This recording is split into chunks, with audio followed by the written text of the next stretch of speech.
ஒரு வீட்டில் ஒரு ஆசிரியர் அப்படின்றதே பெரிய விஷயம்.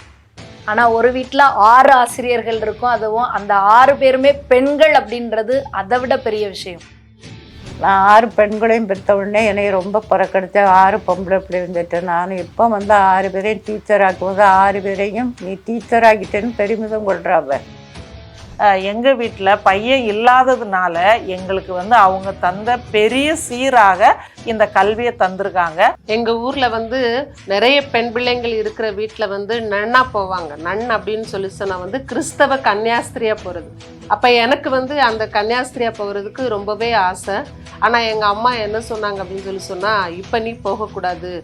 எல்லாருமே எங்கள் வீட்டில் வந்து மாஸ்டர் டிகிரி வரைக்கும் முடித்து பிஎட் பண்ணியிருக்காங்க. இப்படி எங்கள் வீட்டுக்கு வந்து 5 மருமகன்களுமே எங்களுக்கு ஒரு தகப்பன் மாதிரி. அப்போ எங்கள் அப்பா வந்து ஃபிஷ்ஷிங் போகும்போதே என்ன சொல்லுவாங்க அப்படின்னா, நான் வந்து போகிறப்ப இந்த வாரம் கிடைக்கிறது வந்து யாராவது ஒருத்தரோட மெஸ் ஃபீஸுக்கு நான் கட்டுறதுக்கு உதவும் அப்படின்னு சொல்லி சொல்லுவாங்க. அதனால சமுதாயத்தில் வந்து பெண்களை வந்து இழிவாக பேசுகிறா. பெண்களுக்கு கல்வி தான் முக்கியம்.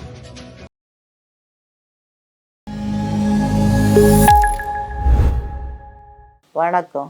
நான் வந்து திருநெல்வேலி ஜில்லாவில் வந்து ராதாபுரம் வட்டத்திலே எழுந்துகிற கிராமத்திலேயே பிறந்தவளை. என்னுடைய பெயர் ராணியன், கணவர் பெயர் அந்தோனிசாமி. எனக்கு 6 பெண் குழந்தைகள் தான், ஆண் குழந்தைகள் கிடையாது. இவர்களை படிக்க வைக்கணுங்கிறது என்னுடைய விருப்பம். அது நானும் வந்து 5 பெண் குழந்தைகள் தான். எங்கள் அப்பாவுக்கு நாங்கள் ஆண் குழந்தைகள் கிடையாது. ஒரு தங்கச்சி டீச்சர், ஒரு தங்கச்சி சத்துண அமைப்பாளராக இருந்தார். அதனால் என் குழந்தைகளை நான் படிக்க வைக்கணும் வைராக்கியத்தோட நான் வந்து கல்வியிலே அவங்களுக்கு முக்கியத்துவம் கொடுத்துக்கிட்டே வந்தேன். 6 பேரும் நல்ல கல்வியிலே சிறந்தவர்களாக கல்வி கற்றார்கள். 6 பெண் குழந்தைகளையும் படிக்க வைத்து அவங்கள டீச்சராக்கணுங்கிறது என்னுடைய ஆசை. அவங்கள படிக்க வைக்கிறது நான் ரொம்ப கஷ்டப்பட்டு தான் குழந்தைகளை படிக்க வைத்தேன். ஆனால் படிக்கணுங்கிறத என் மக்கள் வந்து ஆர்வத்தோடு படித்தா நல்ல கல்வி கற்றார்கள்.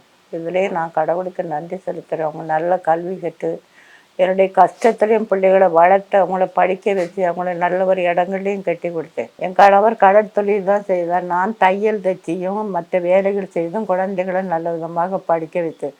இந்த காலத்தில் பெண் குழந்தையாலேயே அவர்கள் புறக்கணிப்பார்கள். ஆம்பளை பிள்ளை இல்லாமல் குழந்தைகளை நான் படிக்க வச்சு வளர்த்து ஆளாக்கி அவர்களை டீச்சராக்கினேன். நான் 6 பெண்களையும் பெற்ற உடனே என்னை ரொம்ப புறக்கணித்த 6 பொம்பளை பிள்ளை இருந்துட்டு நான் இப்போ வந்து 6 பேரையும் டீச்சர் ஆக்கும்போது 6 பேரையும் நீ டீச்சர் ஆகிட்டேன்னு பெருமிதம் கொள்றாவ. எங்கள் குடும்பத்துக்காரங்களே பெருமிதம் கொள்றாவ. ஊர் மக்கள் கூட பெருமிதம் கொள்றாவ. என் பிள்ளைகளுக்கு வந்து எந்த அரசாங்க உதவி இல்லாமல் தான் குழந்தைகளை நான் படிக்க வச்சேன். அவர்களுக்கு வந்து கல்விங்கிறது முக்கியங்கிறது ரொம்ப கஷ்டப்பட்டு தான் பிள்ளைகளை நான் படிக்க வச்சேன். யாருடைய உதவி இல்லாமல் தான் நான் பிள்ளைகளை படிக்க வச்சேன். அப்படி தான் பிள்ளைகளை படிக்க வச்சு வளர்த்து அவங்கள ஆளாக்கி டீச்சராக்கி விட்டுருக்கேன். நான் குழந்தைகளையும் சொந்த ஊரில் இடுந்தகளில் பிசப்ரோச் ஹைஸ்கூலில் தான் எல்லா பிள்ளைகளுமே 12வது வரையில் படித்து முடித்தாகும். மேற்கொண்டு அவர்களை நாகர்கோயில் கோலிகிராஸில் ஒரு பிள்ளை விட. என் மூத்த மகள் வந்து தேர்முடி. அவளை வந்து நான் டீச்சர் ட்ரைனிங் வந்து முளகுமுட்டில் படித்தேன். 2வது மகள் ராதி. அவளை வந்து கோலிகிராஸ் நாகர்கோயிலில் படிக்க வச்சார். 3வது ஐடா. அவள் வந்து WCS நாகர்கோயிலில் படித்தார். 4வது டிசி. அவளும் WCSல நாகர்கோயிலில் படித்தார். அப்புறம் கோல்டு. அவளும் WCSல தான் படித்தாள். 6வது மகள் ஸ்காட்டில் படித்தாள். நாகர்கோயில் ஸ்காட்டில் படித்தாள். அப்படி எல்லாரையுமே நான் ஹாஸ்டலில் சேர்த்து தான் நான் படிக்க வச்சேன். நல்ல ஒரு காலேஜை தேர்ந்தெடுத்து அவங்களும் படித்து வந்தாங்க வெளியே. அதில் மூத்த மகள் வந்து டீச்சர் ட்ரைனிங் முடித்து இப்போ MA படித்து தலைமை ஆசிரியராக இருக்கா திருவள்ளூரில். 2வது மகள் வந்து இங்கிலீஷ் லிட்ரேச்சர் படித்து அவன் இன்றைக்கு சித்தந்திரி ஸ்கூலில் வேலை பார்த்துக்கிட்டு இருக்கா. 3வது மகள் வந்து MA BEd முடிச்சுட்டு RMG ஸ்கூலில் வேலை பார்த்துக்கிட்டு இருக்கா. 4வது மகள் வந்து சவேரியார்புரத்தில் வந்து ஸ்கூலில் ஏடன் ஸ்கூலில் வேலை பார்த்துக்கிட்டு இருக்கா. அதுக்கு அடுத்த மகள் வந்து இங்கே அன்னார் ஸ்கூலில் வேலை பார்த்துட்டு இருந்தா. அதுக்கு அடுத்த மகள் வந்து பட்டணத்தில் ஜோசப் கான்வென்ட்டில் வேலை பார்த்துக்கிட்டு இருக்கா. எல்லா மக்களுமே வேலை பார்த்துக்கிட்டு தான் இருக்காங்க இப்போவும். எங்களுடைய 6 மகளில் 4 பேர் திருவள்ளூரில் தான் வேலை பார்த்துக்கிட்டு இருக்கா ஸ்கூலில். 4வது மகள் வந்து தூத்துக்குடி ஸ்பிக்கில் வந்து சவேரியார்புரத்தில் வந்து உடற்கல்வி ஆசிரியராக வேலை பார்த்துட்டு இருக்கா. 6வது மகள் வந்து திருச்செந்தூர் வீரவாணி பட்டணத்தில் வந்து ஜோசப் கான்வென்ட்டில் வேலை பார்த்துக்கிட்டு இருக்கா. அதனால 6 பேருமே டீச்சராகவே வேலை பார்த்துக்கிட்டு இருக்காது. அதனால சமுதாயத்தில் பெண்களை இழிவா பேசுகிறா. பெண்களுக்கு கல்வி தான் முக்கியம். கல்வி இரு கண்களுக்கு சமம். அதனால குழந்தைகளை நல்ல முறையில் என்னை போல படிக்க வச்சு குழந்தைகளை நல்ல ஒரு இதுக்கு கொண்டு நல்ல கல்வியை கொடுத்து, கல்வி தான் சிறந்தது வாழ்க்கையில். கல்வி இருந்தால் நம்ம முன்னேற முடியும். என் பிள்ளைகளுக்கு கொடுத்த நான் மிகப்பெரிய சொத்து கல்வி. இந்த கல்வியினால இன்றைக்கு அவங்க தலை தூக்கி நிற்கிறார். நீங்களும் உங்கள் குழந்தைகளுக்கு கல்வி தான் முக்கியம். கல்வியை நீங்கள் குழந்தைகளுக்கு கொடுங்க. அவங்களும் வாழ்க்கையில் முன்னேறுவாங்க. எல்லாருக்கும் வணக்கம். என்னுடைய பெயர் ராணி. வணக்கம். எனது பெயர் சகாய ஜெய தேன்மொழி. நான் திருநெல்வேலி மாவட்டத்தில் இடுந்தகரை அப்படிங்கிற ஊரில் பிறந்து வளர்ந்தேன். தற்போது திருவள்ளூர் மாவட்டத்தில் பூண்டி ஊராட்சி ஒன்றிய தொடக்கப்பள்ளி பெண்ணாலூர்பேட்டையில் தலைமை ஆசிரியராக பணியாற்றி வருகிறேன். 25 ஆண்டுகள் பணி செய்து வருகிறேன். அதில் 15 ஆண்டுகள் தலைமை ஆசிரியராகவும் 10 ஆண்டுகள் இடைநிலை ஆசிரியராகவும் பணியாற்றி வருகிறேன். எங்கள் அப்பா அம்மாவுக்கு மொத்தம் 6 பெண் குழந்தைகள். அதில் முதல்ல மூத்த பெண் நான். அந்த காலத்துல எல்லாம் பெண் குழந்தை பிறந்தாலே அந்த தாயை, பெண் குழந்தை பெறுகின்ற தாயை ஏதோ ஒரு பாவம் செய்தவளாக சித்தரிக்கப்படக்கூடிய காலம். ஆனால் எங்கள் வீட்டில் நாங்கள் 6 பெண்களாக இருந்து கூட எனது அம்மாவோ அப்பாவோ நாங்கள் பெண்களாக பிறந்துட்டோம் அப்படிங்கிறத பற்றி ஒரு சிறு துளி கூட வருத்தம் இல்லாமல், எங்களையும் ஒரு குறையும் இல்லாமல் வளர்த்து படிக்க வைத்து ஆளாக்குனாங்க. எங்கள் ஊரில் ஒரு வீட்டில் பெண் குழந்தைகள் நிறைய இருந்தாங்கன்னா அவங்கள படிக்க வைக்க மாட்டாங்க. அவங்களுக்கு பீடி சுற்றக்கூடிய தொழில் அங்கே ரொம்ப கொஞ்சம் பிரபலமாக நடக்கும். அப்போ ஒவ்வொரு வீட்லேயும் ஒரு பாஸ்புக்குன்னு ஒன்று இருக்கும். அதில் ஒரு நாளைக்கு 100 கிராம் இந்த புகையிலை தூளை வச்சு சுட்டினா ஒரு நாளைக்கு 40 ரூபாயோ 44 ரூபாயோ கிடைக்கும். ஒரு வாரத்துக்கு ஒரு குழந்தையே ஒரு 400 ரூபாய் அது மாதிரி சம்பாதிச்சுப்பாங்க அப்போவே.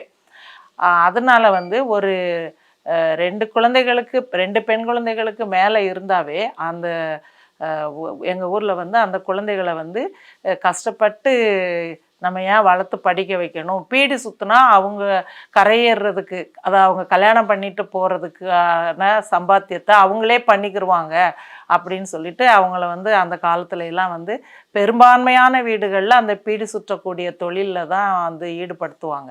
ஆனால் எங்கள் வீட்டில் நாங்கள் 6 பெண் குழந்தைகளாக இருந்தோம். எங்கள் அப்பா மீன்பிடி தொழில் தான் செஞ்சுட்டு வந்தாங்க. அந்த சொற்ப வருமானத்தை கொண்டு எங்களை கஷ்டம் தெரியாமல் வளர்த்தாங்க. அதை தான் நாங்கள் இன்றைக்கும் ரொம்ப ஒரு பெரிய விஷயமா நான் நினைப்பேன். இந்த காலத்தில் ஒரு அம்மா அப்பா 2 பேரும் சம்பாதிக்க போகக்கூடிய காலத்தில் 2 குழந்தைங்கள வச்சு அவங்கள எவ்வளோ செல்லமாக வளர்க்குறாங்களோ அதே அளவுக்கு செல்லமாக எங்களை வளர்த்த மாதிரி தான் எனக்கு ஞாபகம் இருக்குது. அவங்களுக்கு சாப்பிட்றதுக்கு இல்லைன்னா கூட எங்கள் 6 பேருக்கும் அதை பங்கிட்டு கொடுத்துட்டு அவங்க வெறும் வயிற்றோட வெறுமையாக இருந்திருக்காங்க. நாங்கள் எனக்கு விபரம் தெரிஞ்சதுலேருந்து என்னுடைய அம்மாவும் அப்பாவும் ஒரு புது துணி எடுத்து கூட அவங்க உடுத்தி நாங்கள் பார்த்ததில்ல. அதனாலேயே நாங்கள் நான் வளர்ந்து நாங்கள் சம்பாதிக்க ஆரம்பித்த பிறகு அவங்களுக்கு நாங்கள் எவ்வளோ செய்யணுமோ அவ்வளோ செய்யணும் அப்படிங்கிற இதில், அவங்கள குறைவில்லாமல் பார்த்துக்கணும் அப்படிங்கிற இதில் நானும் மற்ற என் கூட பிறந்த சகோதரிகள் எல்லாருமே அதில் ரொம்ப உறுதியாக இருப்போம். நம்மளை கஷ்டம் இல்லாமல் வளர்த்தாங்க. பொம்பளை பிள்ளைங்கன்னு நம்மளை எந்த விதத்துலேயுமே ஒதுக்காமல் எல்லா விதத்துலேயுமே ஆண் பிள்ளைகளுக்கு சமமாக கூட அந்த சமுதாயத்தில் பக்கத்து வீட்டுக்காரவங்க உறவினர்கள் எல்லாருமே கூட கேட்பாங்க, பொம்பளை பிள்ளைங்களை ஏன் எவ்வளோ படிக்க வைக்கணும் அப்படின்னு சொல்லிட்டு கேட்பாங்க. அப்போ அவங்க சொல்லக்கூடிய ஒரே பதில், நாங்கள் கொடுக்கக்கூடிய சொத்து படிப்பு அப்படின்னு சொல்லி தான் எங்களை படிக்க வச்சாங்க. அப்புறம் எங்களுக்கு எதுனா ஒரு சின்ன நோய்னா கூட உடனே ஹாஸ்பிட்டலுக்கு கூட்டிகிட்டு ஓடிடுவாங்க. அப்போவும் எங்கள் சொந்தக்காரவங்க பக்கத்து வீட்டில் உள்ளவங்க எல்லாருமே கேட்பாங்க, பொம்பளை பிள்ளை தானே ஏன் உடனே ஹாஸ்பிட்டலுக்கு ஒரு முள்ளு குத்துனா கூட கூட்டிகிட்டு போய் உடனே தடுப்பூசி போட்டுறணுமா, என் வீட்டில் உள்ள சும்மா ஒரு கை மருந்து கொடுத்து பார்த்துக்கலாமே அப்படின்னு கேட்பாங்க. அதுக்கும் அவங்க பொம்பளை பிள்ளைன்னா நம்ம பார்க்காம விடணும், ஆம்பளை பிள்ளைய தான் பார்க்கணுங்கிறது எந்த விதத்தில் நியாயம் அப்படின்னு சொல்லிட்டு எங்களை எந்த விதத்துலையுமே ஒதுக்கலை. நாங்கள் பெண் குழந்தைகள் அப்படின்னு சொல்லிட்டு ஒரு நாள் கூட எங்கள் அப்பாவோ எங்கள் அம்மாவோ முகம் சுளித்து எங்களை பேசுனதும் கிடையாது, எங்களை ஒதுக்கி வைத்ததும் கிடையாது. ஆணுக்கு நிகராக எங்களையெல்லாம் வளர்த்து படிக்க வைத்து, அதான் அவங்க வந்து சொன்னது, எல்லா வீட்லேயும் சீர் செய்கிறதுக்கு பையன் இருப்பான். ஒரு பெண் குழந்தைக்கு சீர் செய்ய தாய் தகப்பனுக்கு பிறகு பையன் இருப்பான். ஆனால் எங்கள் வீட்டில் பையன் இல்லாததுனால எங்களுக்கு வந்து அவங்க தந்த பெரிய சீராக இந்த கல்வியை தந்திருக்காங்க. இப்போ அந்த கல்வி கற்று நாங்கள் 6 பேருமே வந்து ஆசிரியராக பணியாற்றி வருகிறோம். அதில் 3 பேர் நாங்கள் வந்து அரசாங்க பள்ளியில் பணியாற்றுறோம், மீதி 3 பேர் தனியார் பள்ளியில் பணியாற்றி வருகிறார்கள். அந்த எங்கள் அம்மா அப்பா வந்து நல்ல மாப்பிள்ளை, எல்லாருக்கும் நல்ல மாப்பிள்ளை பார்த்து தான் கல்யாணம் பண்ணி வச்சுருக்காங்க. எல்லாருடைய கணவன்மார்களும் நல்லவங்க தான். ஆனால் அதை விட பெரிய சீராக பெரிய சொத்தாக நாங்கள் நினைக்கிறது அவங்க எனக்கு தந்திருக்கக்கூடிய கல்வியை தான். நான் எம்ஏ பிஎட் படிச்சிருக்கேன். தமிழ் பாடத்தை முதன்மை பாடமாக எடுத்து படிச்சிருக்கேன். எல்லாருமே எங்கள் வீட்டில் வந்து மாஸ்டர் டிகிரி வரைக்கும் முடித்து பிஎட் பண்ணியிருக்காங்க. எல்லாருமே வந்து தமிழில் புலமை பெற்றிருக்கோம். அந்த தமிழ் புலமைக்கான டிகிரியை தான் நாங்கள் வந்து முடிச்சிருக்கோம். எல்லாமே எங்கள் அம்மா அப்பா படிக்க வச்சது எல்லாருமே எம்ஏ பிஎட் முடித்து தான் நாங்கள் இருக்கோம்.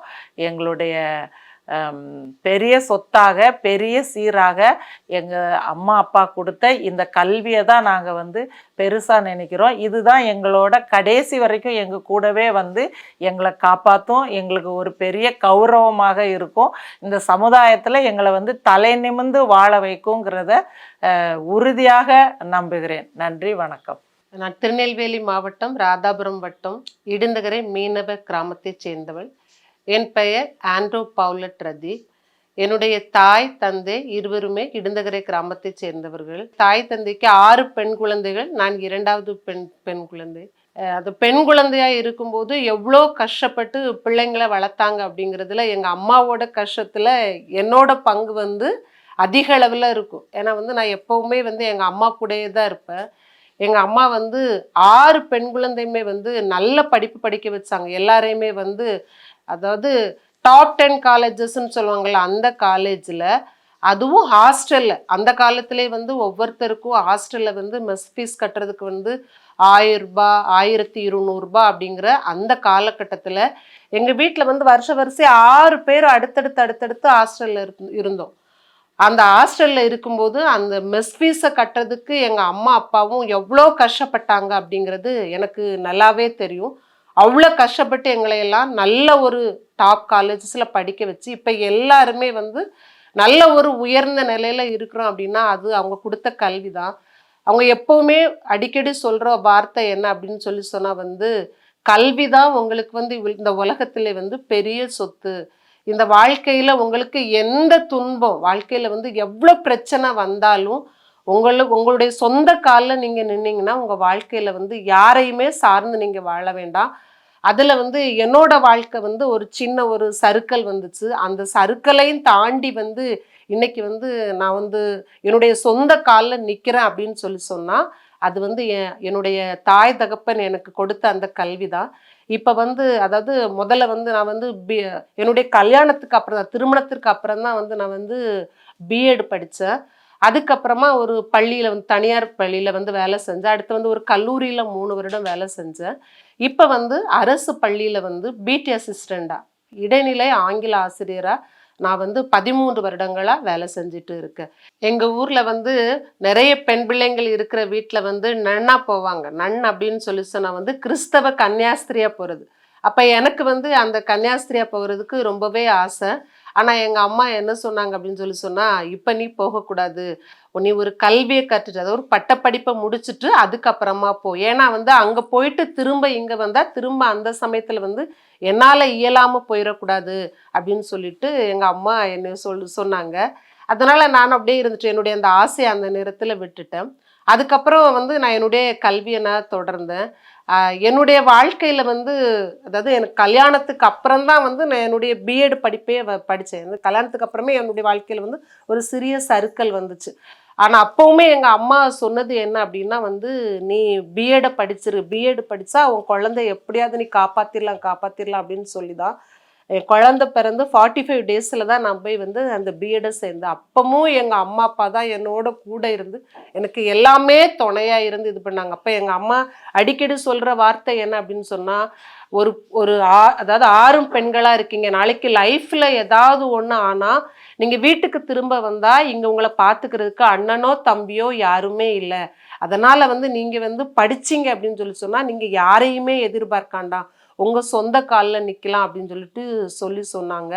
ஆனால் நாங்கள் எல்லாருமே வந்து எங்கள் அம்மா அப்பாவோட கஷ்டத்தை புரிஞ்சு அவங்க சம்பாதிக்கிற ஒவ்வொரு காசை, அதாவது எங்கள் வீட்டில் வந்து ஆடு வளர்த்தோம், மாடு வளர்த்தோம், கோழி வளர்த்தோம், எங்கள் அம்மா தையல் வச்சாங்க, எங்கள் அப்பா வந்து ஃபிஷ்ஷிங் போகும்போதே என்ன சொல்லுவாங்க அப்படின்னு சொன்னால், அந்த இன்னும் வரை எங்கள் அப்பா சொன்னது வந்து என் கண் முன்னாலே இருக்கு. ஏன்னா என்னுடைய மூத்த சகோதரியெல்லாம் கொஞ்சம் ஒரு குறிப்பிட்ட வயசுலேயே இங்கே வந்துட்ட வேலைக்கு, நான் தான் எங்கள் வீட்டில் ரொம்ப நாளாக இருந்தது.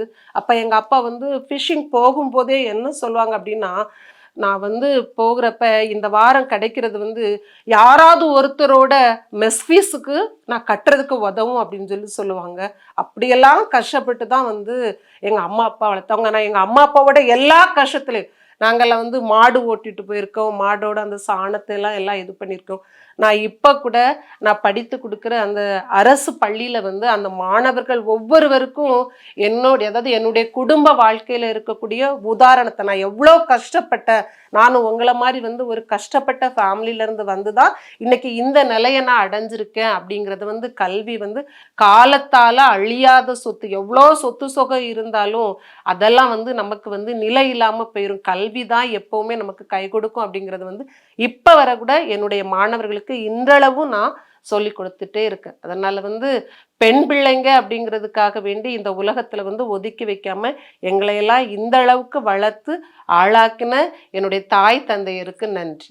வணக்கம். நான் திருநெல்வேலி மாவட்டம் இடுந்தகரை மீனவ கிராமத்தை சார்ந்தவள். எங்கள் வீட்டில் மொத்தம் வந்து 6 பெண் குழந்தைகள். என்னோட அம்மா பேர் ராணி, எங்கள் அப்பா பேர் அந்தோனிசாமி. நான் வந்து அந்த 6 பெண் குழந்தைகளில் 3வது பெண் குழந்தையாக பிறந்து வளர்ந்தவள். எங்களுடைய பள்ளி படிப்புகள் எல்லாமே எங்களுடைய சொந்த ஊர்லே தான் நாங்கள் படித்தோம். எங்களுக்கு அது வந்து எங்கள் சொந்த ஊரில் அந்த கல்வி அப்படின்றது இன்றைக்கு வரையில் எல்லாருக்குமே ஒரு வரப்பிரசாதம் தான். ஒரு 12ஆம் வகுப்பு வரைக்கு உரிய ஒரு கல்வியை வந்து சொந்த ஊரில் எங்களுக்கு கிடைக்குது அப்படின்னு சொன்னால் அது நாங்கள் சந்தோஷப்பட வேண்டிய விஷயம். ஏன்னா இவ்வளவு தூரத்துக்கு நாங்கள் படித்து மேலே வந்திருக்கோம் அப்படின்னு சொன்னால் சொந்த ஊரில் கிடைச்ச இந்த கல்வி தான் அதுக்கு காரணம். ஒருவேளை அந்த ஊரில் இந்த கல்வி எங்களுக்கு கிடைக்காம இருந்திருந்தது அப்படின்னா நாங்கள் இந்த அளவுக்கு உயர்ந்திருப்போமா அப்படின்றதே கேள்விக்குறிதான். அப்படி ஊரில் எங்களுக்கு அந்த கல்வி கிடைச்சிது. அதுக்கப்புறமும் எங்களுடைய பெற்றோர்கள் வந்து எங்களுக்கு ஒரு உயர்கல்வி தரணும்னு நினச்சாங்க. அது வந்து அவங்கள பொறுத்தவரையில் அன்னைக்கு வந்து ஒரு குதிரை கொம்பு தான்.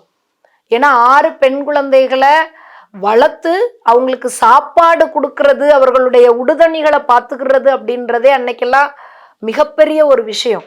அதுக்கு நடுவில் எங்களுக்கு ஒரு உயர்கல்வி தந்து எங்களை ஒரு வேலைக்கு போகிற அளவுக்கு உருவாக்கணும் அப்படின்னு நினச்சது வந்து முடவன் கொம்புத்தேனுக்கு ஆசைப்படுற மாதிரி அப்படின்னு தான் ஊரே நினச்சிருக்கும். எங்கள் அம்மா எங்களை படிக்க வைக்கிறப்போ, ஸ்கூலில் படிக்க வைக்கிறப்பெல்லாம் நிறைய பேர் கேட்பாங்க, ஏன் படிக்க வைக்கிறீங்க, பொம்பளை பிள்ளைங்க தானே, ஏதாவது வேலைக்கு அனுப்பலாமே, இல்லை பீடி சுத்த வைக்கலாமே, ஊருக்குள்ளே ஒரு தொழில் இருக்குதே அப்படின்னு கேட்பாங்க. ஆனால் எங்கள் அம்மா ஒரு நாள் கூட எங்களை வந்து எல்லாரையும் மாதிரி உட்கார வச்சு ஒரு கைத்தொழில் செய்ய வைக்கணும் அப்படின்னு சொல்லிட்டு ஆசைப்படவே இல்லை. எங்களை எப்படியாவது படிக்க வைக்கணும் அப்படின்ற ஒரே வைராக்கியத்தோடு எங்களை வளர்த்தாங்க. நாங்களும் அந்த அவங்களுடைய வைராக்கியத்தை புரிஞ்சிட்டு எல்லாருமே அவங்கவுங்களுக்கு தகுந்த மாதிரி நாங்களும் படிக்க ஆரம்பித்தோம். எங்கள் எல்லாரையுமே கல்லூரிகளில் சேர்த்து படிக்க வச்சாங்க. வெறும் கல்லூரி படிப்போட மட்டும் எங்களோட படிப்பை முடிச்சுக்கல அவங்க. அதுக்கு மேலேயும் நாங்கள் ஆசிரியர் பணி செய்யணும் அப்படின்றதுக்காக ஆசிரியர் பயிற்சி பள்ளிகள்லையும் எங்களை சேர்த்து படிக்க வச்சு எங்களை வந்து 6 பேரையும் ஒரு ஆசிரியராக உருவாக்கி ஆசிரியர் அப்படின்ற சிம்மாசனத்தில் உட்கார வச்சு அழகு பார்த்தவங்க யார் அப்படின்னா எங்களுடைய பெற்றோர்கள். இதில் எங்கள் அம்மாவும் சரி எங்கள் அப்பாவும் சரி 2 பேருக்கும் மிகப்பெரிய ஒரு பங்குண்டு. எங்கள் அப்பா கடலுக்கு போய் ஏதோ சம்பாதிச்சுட்டு வருவாங்க, எங்கள் அம்மா கிட்ட கொடுப்பாங்க, அதை படிக்க வைப்பாங்க. எங்கள் அப்பா எப்போவுமே எங்கிட்ட சொல்கிற ஒரே ஒரு வார்த்தை, நீங்கள் வந்து படித்து இன்னைக்கு இவ்வளோ பெரிய லெவலில் ஒரு ஆசிரியர்களாக ஆளாயிருக்கீங்க அப்படின்னு சொன்னால் அதுக்கு காரணம் நான் கிடையாது. நான் வந்து என்னையால முடிஞ்ச உழைப்பை உழைச்சி உன் அம்மா கையில கொடுத்தேன். ஆனா உங்களை வந்து இந்த லெவலுக்கு நீங்க என்ன படிக்கணும், யார் யாருக்கு என்னென்ன படிப்பை கொடுக்க முடியும் அப்படின்ற அந்த படிப்புகளை எல்லாம் தேர்ந்தெடுத்து அதுக்கு தகுந்த கல்லூரிகளுக்கு போய் அலைஞ்சி சீட்டு வாங்கி அதுக்கெல்லாம் கூட எங்க அம்மா அலைவாங்க. அவங்க வந்து அந்த அளவு ஒரு கல்வி அறிவு இல்லாதவங்க தான். ஆனா கூட ஒவ்வொருத்தரோட கல்விக்கான அந்த சீட்டுக்கும் ஒவ்வொரு காலேஜ் படி ஏறி இறங்கி எங்களுக்கு சீட்டு வாங்கி தந்து படிக்க வச்சாங்க. ஆனா இன்னைக்கு இருக்க பெற்றோர்களுக்கு அது வந்து ஒரு பெரிய விஷயமே இல்லை அப்படின்னு சொல்லிட்டு ஆயிடுச்சு. அந்த மாதிரி எல்லாம் உங்களை படிக்க வச்சது உங்க அம்மா தான். ஒரு வீட்டுல ஒரு ஆசிரியர் அப்படின்றதே பெரிய விஷயம். ஆனா ஒரு வீட்டுல 6 ஆசிரியர்கள் இருக்கும், அதுவும் அந்த 6 பேருமே பெண்கள் அப்படின்றது அதை விட பெரிய விஷயம். நாங்க 6 பேருமே, என்னுடைய முதல் சகோதரி வந்து டீச்சர்ஸ் ட்ரைனிங் படிச்சு முதல்ல இடைநிலை ஆசிரியராக பணியாற்றி அதுக்கப்புறம் தலைமை ஆசிரியராக பணி உயர்வு பெற்றாங்க. இன்னும் தன்னுடைய உயர்கல்வியை தொடர்ந்து MA BEd முடிச்சிருக்காங்க. என்னுடைய இரண்டாவது சகோதரி வந்து MA BEd ஆங்கிலம் படித்து திருவள்ளூர் மாவட்டம் சீத்தஞ்சேரி பள்ளியில ஆசிரியராக பணியாற்றி கொண்டிருக்கின்றார். நான் 3வது பெண். நான் வந்து MA BEd முடிச்சு ஒரு தனியார் பள்ளியில ஸ்ரீ RM ஜெயின் பள்ளியில ஆசிரியையாக பணியாற்றி கொண்டிருக்கின்றேன். என்னுடைய 4வது சகோதரி பேர் டிசிலா. அவ BA எக்கனாமிக்ஸ் முடிச்சு யூனிவர்சிட்டி ரேங்க் வாங்கியிருந்தா. ஆனா வந்து எக்கனாமிக்ஸுக்கு அவளை வந்து MA முடிக்க வச்சாதான் அவளை BEd படிக்க வச்சு ஒரு டீச்சர் ஆக்க முடியும். அதுக்கு வந்து ஒரு டீச்சிங் ஜாப் அப்படின்றது வந்து கொஞ்சம் கஷ்டம் அப்படின்றதுனால எங்க அம்மா ரொம்ப யோசித்து, சரி ஒன்றை டீச்சர் ஆக்கணும் அப்படின்னா நீ பேசாம உடற்கல்வி ஆசிரியருக்கு படிச்சிரு அப்படின்னு சொல்லிட்டு அவளை கொண்டு உடற்கல்வி ஆசிரியரா சேர்த்து அதுல படிச்சு அவ இன்னைக்கு வந்து திருமணமாகி போன அந்த ஊர்லே இருக்கக்கூடிய ஒரு அரசு உதவி பெறக்கூடிய ஒரு பள்ளியில வந்து அவ ஆசிரியையாக பணியாற்றி கொண்டிருக்கின்றாள். அடுத்து வந்து என்னுடைய 5வது சகோதரியோட பேரு கோல்டு. அவ வந்து டீச்சர்ஸ் ட்ரைனிங் முடிச்சுட்டு பிகாம் படிச்சுட்டு டீச்சர்ஸ் ட்ரைனிங் முடிச்சா. அவளும் இங்க திருவள்ளூர்ல ஒரு தனியார் பள்ளியில வந்து பணியாற்றிட்டு இருந்தா. அடுத்த சகோதரி பேரு வந்து பெஜாட்ஸ். அவளும் வந்து MA BEd முடிச்சுட்டு அவ இருக்கிறது திருச்செந்தூர்ல, அங்க இருக்கக்கூடிய சென்ட் ஜோசப்ஸ் காலேஜ்ல வந்து ஒரு ஆசிரியையாக பணியாற்றி கொண்டிருக்கின்றார். இப்படி நாங்க 6 பேருமே ஆசிரிய பணியில நாங்க இருக்கோம் அப்படின்னு சொன்னா அதுக்கு காரணம் எங்க அம்மா தான். நான் அவங்களுடைய உறுதி, 6 பொண்ணுங்களையும் ஆசிரியராக்கணும் அப்படின்ற ஒரே உறுதி அவங்களுக்குள்ள இருந்தது. அதுக்கு காரணம் என்ன அப்படின்னா, அவங்க தங்கச்சி டீச்சரா இருந்தாங்க, இன்னொரு தங்கச்சி சத்துணவு ஆர்கனைசரா இருந்தாங்க. அப்போ நானும் படிச்சு டீச்சரா இருந்தேன் அப்படின்னா என்னுடைய பிள்ளைங்களை வளர்க்குறதுக்கு எனக்கு கஷ்டம் இல்லாம இருந்திருக்குமே அப்படின்ற ஒரு எண்ணமும், இன்னொன்று 6 பெண் குழந்தைகள், சப்போர்ட்டிவ்க்கு யாரும் இல்லை, வேறு எந்த துறைக்கு போனாலும் அது அவங்களுக்கு பாதுகாப்பா இல்லாம போயிருமோ, இப்போ ஆசிரியர் துறை ஒன்றுதான் ஒரு பாதுகாப்பான துறை அப்படின்றத மனசுல வச்சு எங்க 6 பேரையும் ஆசிரியராக்கணும் அப்படின்னு சொல்லிட்டு முடிவு பண்ணி அவங்க ஆசிரியராக்குனாங்க. அதுக்கு இன்னொரு காரணம், எங்க அம்மா வீட்லயுமே 5மே பெண் குழந்தைகள். அந்த 5 பேரையும் எங்க தாத்தா வந்து படிக்க வைக்கணும்னு நினைச்சாங்க. ஆனா கடைசியில உள்ள 2 பேரை மட்டும்தான் அவங்களால ஆசிரியராக்க முடிஞ்சுது. தன்னுடைய தந்தையினுடைய கனவை கூட அவங்க இந்த இடத்துல நினைவாக்கியிருக்காங்க அப்படின்னு சொல்லிட்டு நான் நினைக்கிறேன். அவங்க அப்பாவுடைய கனவை அவங்க இந்த இடத்துல நினைவாக்கியிருக்காங்க. அதனாலதான் நாங்க எல்லாரும் இந்த இடத்துல ஆசிரியரா உயர்ந்து நிக்கிறோம் அப்படின்றத ரொம்ப பெருமையோட நான் சொல்லிக்க ஆசைப்படுறேன். எங்க அம்மா பேரு ராணி. அவங்க வளர்ந்தது அவங்க அப்பா கிட்ட ராணி மாதிரி தான் வளர்ந்தாங்க. அப்படி அவங்க வளர்ந்ததுனால எவ்வளவு வறுமைக்கு நடுவுலையும் எங்களுக்கு அந்த வறுமை தெரியக்கூடாது அப்படின்றதுக்காக எங்க 6 பேரையுமே ஒரு இளவரசிகள் மாதிரி தான் வளர்த்தாங்க. வளர்த்து இன்னைக்கு எங்க 6 பேரையுமே ஒரு ராணி மாதிரி உட்கார வச்சிருக்காங்க.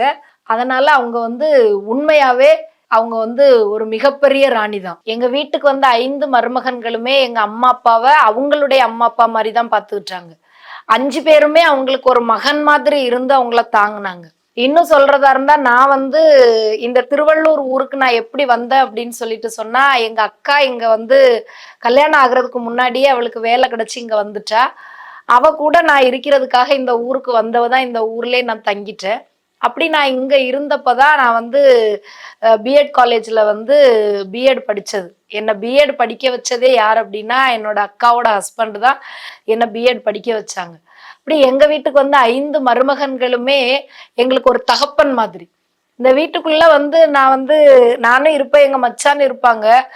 வீட்டுக்குள்ள ஒரு ஆண் அப்படின்றவங்கள வந்து ஒவ்வொருத்தரும் ஒவ்வொரு விதமா பேசுவாங்க. ஆனா இன்னைக்கு வரையில நான் வந்து எல்லார்கிட்டையும் ரொம்ப பெருமையா நான் சொல்ற ஒரு விஷயம் என்ன அப்படின்னு சொன்னா, ஒரு தகப்பன் மாதிரி அவங்க வந்து இந்த வீட்டுக்குள்ள வந்து என்கிட்ட நடந்துக்கிருவாங்க அப்படின்றத நான் வந்து அவ்வளோ ஒரு பெருமையா நான் எல்லார்கிட்டையுமே பேசக்கூடிய ஒரு விஷயம். எங்களுக்கு வந்து ஒரு அண்ணன் தம்பி இல்லாத ஒரு குறைய தீர்த்து வச்சாங்க. எங்க அப்பா அம்மாக்கு வந்து ஒரு மகன்கள் இல்லாத ஒரு குறைய தீர்த்து வச்சாங்க. எங்களுக்கு எல்லா வகையிலையுமே வந்து ஒரு உறுதுணையா இன்னைக்கு வரையில இருக்கிறது யார் அப்படின்னா எங்க வீட்டுக்கு வந்த மருமகன்கள் மட்டும்தான். அதனால இன்றைக்கு வாழ்க்கையில ஒவ்வொருத்தருக்கும் கல்விதான் முக்கியம். அதை மனசுல நிறுத்தி பெற்றோர்கள் தங்களுடைய குழந்தைகளுக்கு சிறந்த கல்வியை கொடுங்க. குழந்தைகள் ஒவ்வொருவரும் தங்களுடைய பெற்றோர்கள் தங்களுக்கு கொடுக்கக்கூடிய கல்வியை நல்லபடியா புரிஞ்சுக்கிட்டு அந்த கல்வியை ஏற்றுக்கொள்ள பழகுங்கள். அந்த கல்வியை சிறப்பாக கற்றுக் கொடுக்கக்கூடிய ஒவ்வொரு ஆசிரியர்களுக்கும் இந்த ஆசிரியர் தினத்தில் என்னுடைய ஆசிரியர் தின நல்வாழ்த்துக்கள். அனைத்து ஆசிரியர்களுக்கும் ஆசிரியர் தின நல்வாழ்த்துக்கள். Taste the Daily. Taste the Daily.